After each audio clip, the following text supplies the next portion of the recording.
Greetings from Cooley Law School. My name is Patrick Corbett and I'm a professor of criminal law here at Thomas M. Cooley Law School. In this video clip, I want to talk to you about how the criminal laws of Michigan might apply to the recording of private conversation of others. A situation where somebody might choose to record somebody else's private conversation. This information will be important for you because it'll help you recognize if you're doing something illegal in listening to and recording and potentially distributing the private conversations of others or the private events of other people. We're going to explore this through a hypothetical that's based upon a real case. Here we go. I'm going to read it to you in case you can't see the words.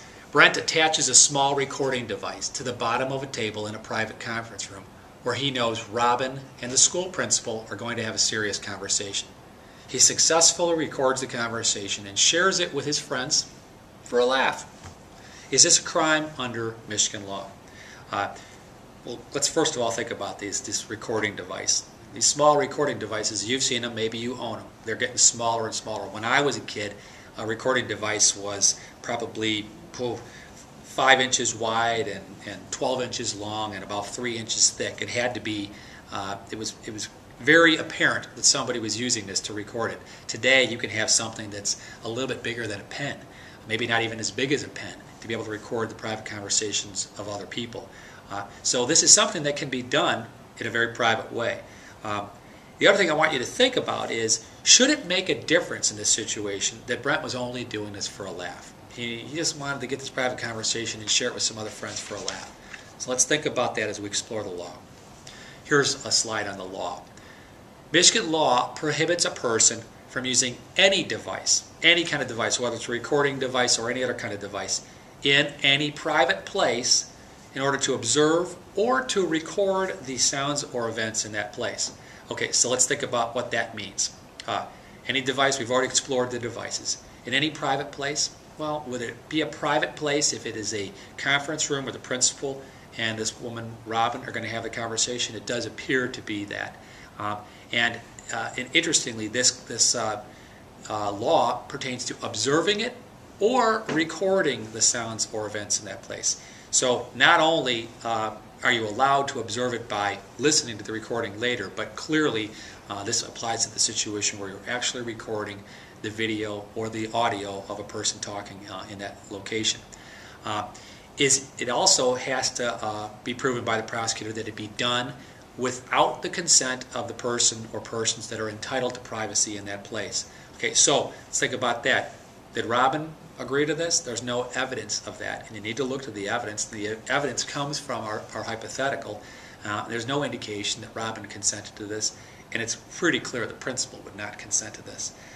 So it looks like Brent is on the hook for a 2-year felony using this statute. It gets worse though. There's another provision of Michigan law, as you can see from this slide, that says if you distribute this recording to other people, as long as you know that this recording was done in violation of the law, and certainly Brent would know that because he's the one who did the recording, if you take it and you distribute it to others, it's punishable by up to 5 years in prison. Given that Brent shared it with his friends for a laugh, it looks like Brent might be facing up to 5 years in prison for his conduct.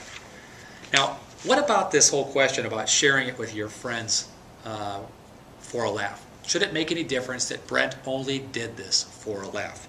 Well, what I'd like to share with you is a recent case that happened at Rutgers University in New Jersey. Maybe you heard about this. A Rutgers freshman he told his roommate, "I'd like to have the room to myself for a little while. Could you stay out of the room?" And his roommate said, "Sure, I'll go ahead and let you have that privacy." But he, in the process, set up a webcam in the room to record what his roommate was doing. Turns out his roommate decided he was going to kiss another kid. The roommate who did the recording then told people on Twitter about this. He wanted to share this information with others and invited them to watch the video. Well, the boy who was recorded, the boy who was kissing the other, was so upset about this that he ended up killing himself. As you can see from this slide, he committed suicide after his roommate put this sex tape online for others to see. Why do I tell you about this? Just because you may intend for something to be funny. You think it's funny, and you only intend it to be a joke. It can have a huge impact on people. Whether or not Brent is prosecuted, it begs the question about the privacy of others. And the decision to invade somebody else's privacy and to share this information in an open forum like the internet can have huge implications. I'm hoping nobody would react like this boy did here, this Rutgers freshman. This is a tragic story, but it's the kind of thing that can happen. I hope this video has given you some good information on how the law of Michigan applies to recording the private conversations of others and the impact that can occur when we invade others' privacy. Thanks for listening.